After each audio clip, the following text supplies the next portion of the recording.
ನಮಸ್ಕಾರ. ಕರ್ನಾಟಕ ಪರೀಕ್ಷಾ ಪ್ರಾಧಿಕಾರ 2026ರ ಆಪ್ಷನ್ ಎಂಟ್ರಿ ವೆಬ್ಸೈಟ್ನಲ್ಲಿ ಪ್ರಕಟ ಮಾಡಿದೆ. ವಿದ್ಯಾರ್ಥಿಗಳ ಅನುಕೂಲಕ್ಕಾಗಿ ಆಪ್ಷನ್ ಎಂಟ್ರಿ ಮಾಡೋದು ಹೇಗೆ, ಸರಿಯಾದ ಕ್ರಮ ಏನು ಅನ್ನೋದನ್ನ ಈ ಡೆಮೋ ವಿಡಿಯೋ ಮೂಲಕ ಮಾರ್ಗದರ್ಶನ ನೀಡ್ತಾ ಇದೆ. ಮೊದಲಿಗೆ ಕೆಇಎ ವೆಬ್ಸೈಟ್ ಸರ್ಚ್ ಮಾಡಿ. ವೆಬ್ಸೈಟ್ ಓಪನ್ ಆದ ತಕ್ಷಣ ಕರ್ನಾಟಕ ಸಿಇಟಿ ಅನ್ನೋ ಫಸ್ಟ್ ಲಿಂಕ್ ಬರುತ್ತೆ.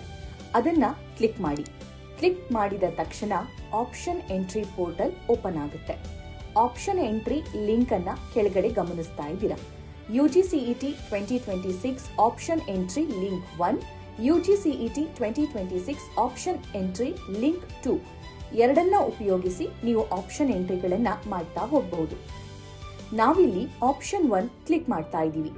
ಲಿಂಕ್ 1 ಕ್ಲಿಕ್ ಮಾಡಿದ ನಂತರ ಆಪ್ಷನ್ ಎಂಟ್ರಿ ಲಾಗಿನ್ ಕಾಣಿಸಿಕೊಳ್ಳುತ್ತೆ. ನೀವು 3 ಹಂತದಲ್ಲಿ ಆಪ್ಷನ್ ಎಂಟ್ರಿ ಮಾಡಬಹುದು. 1 login, 2 verify OTP, 3 face verify. Most important, option entry ಮಾಡೋ ಮುನ್ನ ನಿಮ್ಮ ವೆರಿಫಿಕೇಶನ್ ಸ್ಲಿಪ್ ನಿಮ್ಮ ಜೊತೆಗೆ ಇಟ್ಕೊಳ್ಳಿ. ನಿಮಗಿಲ್ಲಿ 2 ಆಪ್ಷನ್ಸ್ ಇದೆ. ಒಂದು QR ಕೋಡ್ ಮೂಲಕ ಎಂಟ್ರಿ ಮಾಡಬಹುದು, ಮತ್ತೊಂದು ಸಿಇಟಿ ನಂಬರ್ ಆಡ್ ಮಾಡೋ ಮೂಲಕ ಎಂಟ್ರಿ ಮಾಡಬಹುದು. ನೀವು QR ಕೋಡ್ ಮೂಲಕ ಅಪ್ಲಿಕೇಶನ್ ಫಿಲ್ ಮಾಡ್ತೀರಾ ಅನ್ನೋದಾದ್ರೆ ನಿಮ್ಮ ವೆರಿಫಿಕೇಶನ್ ಸ್ಲಿಪ್ ನಲ್ಲಿರೋ QR ಕೋಡ್ ಸ್ಕ್ಯಾನ್ ಮಾಡಿದ ನಂತರ ನಿಮ್ಮ ರಿಜಿಸ್ಟರ್ ಮೊಬೈಲ್ ನಂಬರ್ಗೆ ನೇರವಾಗಿ OTP ಬರುತ್ತೆ. ನಂತರ ವೆರಿಫೈ OTP ಮಾಡಿ ಫೇಸ್ ಲಾಗಿನ್ ಮೂಲಕ ಲಾಗಿನ್ ಆಗಬಹುದು. ಮತ್ತೊಂದು ವಿಧಾನ ಸಿಇಟಿ ನಂಬರ್ ಎಂಟ್ರಿ ಮಾಡೋ ಮೂಲಕ. ನಾವಿಲ್ಲಿ ಈ ಡೆಮೋ ವಿಡಿಯೋದಲ್ಲಿ ಸಿಇಟಿ ನಂಬರ್ ಎಂಟ್ರಿ ಮಾಡೋ ಮೂಲಕ ಲಾಗಿನ್ ಮಾಡಿ ತೋರಿಸ್ತಾ ಇದ್ದೀವಿ. ಈಗ ನಿಮ್ಮ ವೆರಿಫಿಕೇಶನ್ ಸ್ಲಿಪ್ ನಲ್ಲಿರೋ ಅಪ್ಲಿಕೇಶನ್ ನಂಬರ್ ಹಾಕಿದ ನಂತರ option entry CET number add ಮಾಡಿ. ನಂತರ ನಿಮಗೆ OTP ಕಳುಹಿಸೋದಕ್ಕೆ ಕೆಇಎ 3 ಆಯ್ಕೆ ಕೊಟ್ಟಿದೆ: SMS, ವಾಟ್ಸ್ಆಪ್ ಮತ್ತು ಇಮೇಲ್. ನಾವಿಲ್ಲಿ SMS ಆಯ್ಕೆ ಮಾಡಿಕೊಂಡಿರೋದ್ರಿಂದ ಹಾಗೆ ಕೆಳಗೆ ಕಾಣಿಸ್ತಾ ಇರುವ ಕ್ಯಾಪ್ಚಾ ಫಿಲ್ ಮಾಡಿದ ನಂತರ ನಿಮ್ಮ ಮೊಬೈಲ್ಗೆ OTP ಬರುತ್ತೆ. ಆ OTP ಎಂಟ್ರಿ ಮಾಡಿ ಮತ್ತು ವೆರಿಫೈ ಮಾಡಿ. OTP ವೆರಿಫೈ ಆದ ನಂತರ ಫೇಸ್ ವೆರಿಫಿಕೇಶನ್ ಆಪ್ಷನ್ ಬರುತ್ತೆ. ಅಲ್ಲಿ ಸ್ಟಾರ್ಟ್ ಕ್ಯಾಮ್ರಾ ಕ್ಲಿಕ್ ಮಾಡಿ. ನಿಮ್ಮ ಫೋಟೋ ಕ್ಯಾಪ್ಚರ್ ಮಾಡಿದ ನಂತರ ವೆರಿಫೈ ಲಾಗಿನ್ ಬಟನ್ ಕ್ಲಿಕ್ ಮಾಡಿ. ವೆರಿಫೈ ಆದ ನಂತರ ಇಂಪಾರ್ಟೆಂಟ್ ನೋಟಿಸ್ ಕಾಣಿಸುತ್ತೆ. ಗಮನವಿಟ್ಟು ಅದನ್ನ ಓದ್ಕೊಳ್ಳಿ. ಐ ಅಂಡರ್ಸ್ಟ್ಯಾಂಡ್ ಕ್ಲಿಕ್ ಮಾಡಿ. ನಂತರ ಇಲ್ಲಿ ನಿಮ್ಮ ಡೀಟೇಲ್ಸ್ ನೀವೇ ಕ್ರಾಸ್ ವೆರಿಫೈ ಮಾಡಬಹುದು. ಡ್ಯಾಶ್ ಬೋರ್ಡ್ ಪಕ್ಕ ನಿಮ್ಮ ಕ್ಯಾಟಗರಿ ಅಂದ್ರೆ ಜನರಲ್ ಮೆರಿಟಾ, SCನ, STನ, ಮೈನಾರಿಟಿನ ಅನ್ನೋದನ್ನ ಒಂದು ಸಲ ಚೆಕ್ ಮಾಡ್ಕೊಳ್ಳಿ. ನಂತರ ಫೋನ್ ನಂಬರ್ನ ಲಾಸ್ಟ್ 4 ಡಿಜಿಟ್ ಕಾಣಿಸುತ್ತೆ. ಇಮೇಲ್ ಕೂಡ ಅಲ್ಲಿ ಕಾಣಿಸುತ್ತೆ. ಮತ್ತೊಂದು ಇಂಪಾರ್ಟೆಂಟ್ ವಿಷಯ ಏನಂದ್ರೆ ಪೇಮೆಂಟ್ಸ್ ಕೆಳಗಡೆ ಕಾಣಿಸುವ ಮೈ ರ್ಯಾಂಕ್ಸ್ ನಲ್ಲಿ ಯಾವ್ಯಾವ ಕೋರ್ಸಿಗೆ ನಿಮ್ಮ ರ್ಯಾಂಕ್ ಎಷ್ಟಿದೆ ಅನ್ನೋದನ್ನ ನೀವಿಲ್ಲಿ ಚೆಕ್ ಮಾಡ್ಕೊಳ್ಬಹುದು. ಕೆಇಎ ಡೆಮೋ ವಿಡಿಯೋ ಆಗಿರೋದ್ರಿಂದ ಒಂದೇ ನಂಬರ್ ನೋಡ್ತಾ ಇದ್ದೀರಾ.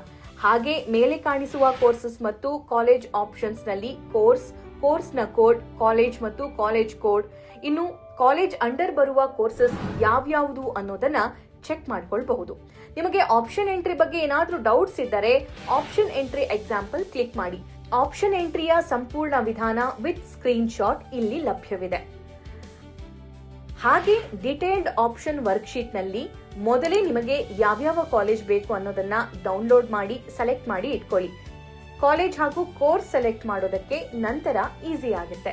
ಹಾಗೆ ನಿಮಗೆ ಪ್ರೈವೇಟ್ ಕಾಲೇಜ್ ಬೇಕಾ, ಡೀಮ್ಡ್ ಬೇಕಾ, ಮೈನಾರಿಟಿ ಬೇಕಾ ಅನ್ನೋದನ್ನು ಕೂಡ ನೀವು ಸೆಲೆಕ್ಟ್ ಮಾಡ್ಕೊಳ್ಬಹುದು. ನೀವೀಗ ನೋಡಬಹುದು ಕ್ಯಾಂಡಿಡೇಟ್ ಆಪ್ಷನ್ ಎಂಟ್ರಿ ಲಾಕ್ ಅಂತ ಕಾಣಿಸ್ತಾ ಇದೆ. ನೀವು ಪೇಮೆಂಟ್ ಮಾಡಿದ ನಂತರನೇ ಇದು ಅನ್ಲಾಕ್ ಆಗೋದು. ಸೊ ಈಗ ಪೇಮೆಂಟ್ ಮೆಥಡ್ಸ್ ನೋಡ್ತಾ ಹೋಗೋಣ. ನೀವು ಆಪ್ಷನ್ ಎಂಟ್ರಿ ಮಾಡೋದಕ್ಕೆ 750 ಅಂದ್ರೆ 750 ರೂಪಾಯಿ ಫೀಸ್ ಕಟ್ಟಲೇಬೇಕು. ಮತ್ತೊಂದು ಇಂಪಾರ್ಟೆಂಟ್ ನೋಟ್ ಅಂದ್ರೆ ಇದು ಯಾವುದೇ ಕಾರಣಕ್ಕೂ ರಿಫಂಡಬಲ್ ಅಲ್ಲ. ನೀವು ಪೇಮೆಂಟ್ ಮಾಡಿದ ನಂತರನೇ ಇದು ಆಕ್ಟಿವ್ ಆಗುತ್ತೆ. ಇಲ್ಲಿ ಆನ್ಲೈನ್ ಪೇಮೆಂಟ್ ಮಾಡಲು ಮಾತ್ರ ಅವಕಾಶ ಇದೆ. ಹಾಗಾಗಿ UPI ಕಾರ್ಡ್ ಮತ್ತು ನೆಟ್ ಬ್ಯಾಂಕಿಂಗ್ ಆಪ್ಷನ್ ಕೂಡ ಕೆಇಎ ಕೊಟ್ಟಿದೆ. ನಾವಿಲ್ಲಿ UPI ಆಪ್ಷನ್ ಸೆಲೆಕ್ಟ್ ಮಾಡಿ ಪೇಮೆಂಟ್ ಮಾಡ್ತಾ ಇದ್ದೀವಿ. ನಂತರ ಪೇಮೆಂಟ್ ರಿಸಿಪ್ಟ್ ಬರುತ್ತೆ. ಬೇಕಾದ್ರೆ ಇದನ್ನೂ ಕೂಡ ನೀವು ಡೌನ್ಲೋಡ್ ಮಾಡಿ ಇಟ್ಕೊಳ್ಬಹುದು.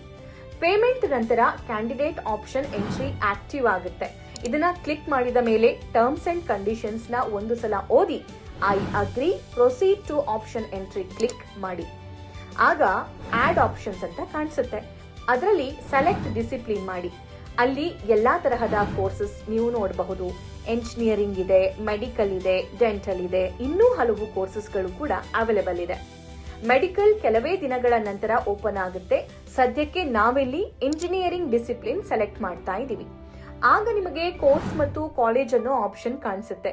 ಆಗ ನೀವು ಪರ್ಟಿಕ್ಯುಲರ್ಲಿ ಕೋರ್ಸ್ ವೈಸ್ ಹೋಗ್ತೀರಾ ಅಥವಾ ಕಾಲೇಜ್ ವೈಸ್ ಹೋಗ್ತೀರಾ ಅಂತಾನು ಸೆಲೆಕ್ಟ್ ಮಾಡ್ಕೊಳ್ಬಹುದು. ನಿಮಗೆ CS ಬೇಕು, AI ಬೇಕು, ಯಾವ ಕಾಲೇಜ್ ಆದ್ರೂ ಪರವಾಗಿಲ್ಲ ಅನ್ನೋರು ಕೋರ್ಸ್ ವೈಸ್ ಹೋಗಿ.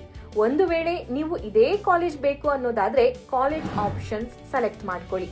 ಫಾರ್ ಎಕ್ಸಾಂಪಲ್, ನಾವಿಲ್ಲಿ ಕೋರ್ಸಸ್ ಗಳನ್ನ ಸೆಲೆಕ್ಟ್ ಮಾಡ್ತಾ ಇದ್ದೀವಿ. And very very very important, priorities select ಮಾಡಿದ ನಂತರ ಸೇವ್ ಅಂಡ್ ಸಬ್ಮಿಟ್ ಕೊಡ್ಲೇಬೇಕು. ಈಗ ಕಾಲೇಜ್ ವೈಸ್ ಸೆಲೆಕ್ಟ್ ಮಾಡ್ತಾ ಇದ್ದೀವಿ. ಇಲ್ಲೂ ಎಂಜಿನಿಯರಿಂಗ್ ಯಾವ್ಯಾವ ಕಾಲೇಜ್ನಲ್ಲಿ ಲಭ್ಯವಿದೆ ಅನ್ನೋದನ್ನ ಸೆಲೆಕ್ಟ್ ಮಾಡಬಹುದು. ಫಾರ್ ಎಕ್ಸಾಂಪಲ್, ನಾವು ಆಚಾರ್ಯ ಇನ್ಸ್ಟಿಟ್ಯೂಟ್ ಆಫ್ ಟೆಕ್ನಾಲಜಿ ಸೆಲೆಕ್ಟ್ ಮಾಡ್ತಾ ಇದ್ದೀವಿ. ಈ ಕಾಲೇಜ್ನಲ್ಲಿ ಎಷ್ಟು ಕೋರ್ಸಸ್ ಇದೆ ಎಲ್ಲಾ ಲೋಡ್ ಆಗ್ತಾ ಇದ್ದಂತೆ ನಿಮಗೆ ಯಾವ ಕೋರ್ಸ್ ಬೇಕು ಅನ್ನೋದನ್ನ ನೀವು ಸೆಲೆಕ್ಟ್ ಮಾಡ್ಕೊಳ್ಬಹುದು. ಇಲ್ಲೂ ಕೂಡ ನೀವು ಪ್ರಯಾರಿಟೀಸ್ ಕೊಡಬಹುದು ಮತ್ತು ಸೇವ್ ಅಂಡ್ ಸಬ್ಮಿಟ್ ಕ್ಲಿಕ್ ಮಾಡೋದನ್ನ ಮಾತ್ರ ಮರಿಬೇಡಿ. ಒಂದು ವೇಳೆ ನಿಮ್ಮ ಪ್ರಯಾರಿಟಿ ಆರ್ಡರ್ ಚೇಂಜ್ ಮಾಡಬೇಕು ಎಂದಾದಲ್ಲಿ ಅದಕ್ಕೂ ಅವಕಾಶ ಇದೆ. ಆದ್ರೆ ಒಂದು ಸಲ ಚೇಂಜ್ ಮಾಡಿದ ನಂತರ ತಪ್ಪದೇ ಅಪ್ಡೇಟ್ ಆಪ್ಷನ್ ಕ್ಲಿಕ್ ಮಾಡಿ. ಒಂದು ವೇಳೆ ನೀವು ಆಡ್ ಮಾಡಿರೋ ಪ್ರಯಾರಿಟಿ ಬೇಡವಾದಲ್ಲಿ 0 ಅಂತ ಟೈಪ್ ಮಾಡಿ ಅಪ್ಡೇಟ್ ಮಾಡಿದ್ರೆ ಅದು ಡಿಲೀಟ್ ಆಗುತ್ತೆ. ಇದೆಲ್ಲ ಆದ ನಂತರ ನೀವು ಆಪ್ಷನ್ ರಿಪೋರ್ಟ್ ಡೌನ್ಲೋಡ್ ಮಾಡ್ಕೊಳ್ಳೋದು ಉತ್ತಮ. ನೀವು ಮಾಡಿಕೊಂಡಿರೋ ಡೌನ್ಲೋಡ್ ಈ ತರಹ ಇರುತ್ತೆ. ಇದರಲ್ಲಿ ನಿಮ್ಮ ಹೈಯೆಸ್ಟ್ ಪ್ರಯಾರಿಟಿ, ಲೋಯೆಸ್ಟ್ ಪ್ರಯಾರಿಟಿ ಏನು ಅನ್ನೋದು ಕೂಡ ನೋಡಬಹುದು. ಮತ್ತು ಫೀಸ್ ಬಗೆಗಿನ ಗೊಂದಲ ಹೋಗಲಾಡಿಸೋದಕ್ಕೆ ಇದೇ ಆಪ್ಷನ್ ಎಂಟ್ರಿಯಲ್ಲಿ ಯಾವ ಕೋರ್ಸಿಗೆ ಯಾವ ಕಾಲೇಜಲ್ಲಿ ಎಷ್ಟು ಫೀಸ್ ಇದೆ ಅನ್ನೋದನ್ನ ವಿತ್ ನಂಬರ್ ಅಂಡ್ ಲೆಟರ್ಸ್ ಕೊಟ್ಟಿದ್ದಾರೆ. ಹಾಗಾಗಿ ಕನ್ಫ್ಯೂಸ್ ಆಗೋದಕ್ಕೆ ಹೋಗ್ಲೇಬೇಡಿ. ನೀವು ಎಷ್ಟು ಸಲ ಲಾಗಿನ್ ಆಗಿದ್ದೀರಾ, ಯಾವ್ಯಾವ ಟೈಮಲ್ಲಿ ಲಾಗಿನ್ ಆಗಿದ್ದೀರಾ ಅನ್ನೋದು ಕೂಡ ಇಲ್ಲಿ ತೋರಿಸುತ್ತೆ. ಹಾಗೆ ಎಷ್ಟು ಸಲ ಕಾಪಿ ಡೌನ್ಲೋಡ್ ಮಾಡ್ಕೊಂಡಿದ್ದೀರಾ ಅನ್ನೋದನ್ನು ವ್ಯೂ ಲಾಗಿನ್ ಮತ್ತು ವ್ಯೂ ಡೌನ್ಲೋಡ್ ಹಿಸ್ಟ್ರಿಯಲ್ಲಿ ನೋಡಬಹುದು. ಲಾಗಿನ್ ಎಂಟ್ರಿ ಕಂಪ್ಲೀಟ್ ಆಗಿದ್ದಲ್ಲಿ ಈ ಸೈಟ್ ಲಾಗ್ ಔಟ್ ಮಾಡಿ. ಎಲ್ಲಾ ವಿದ್ಯಾರ್ಥಿಗಳಿಗೆ ಶುಭವಾಗಲಿ. ನಮಸ್ಕಾರ.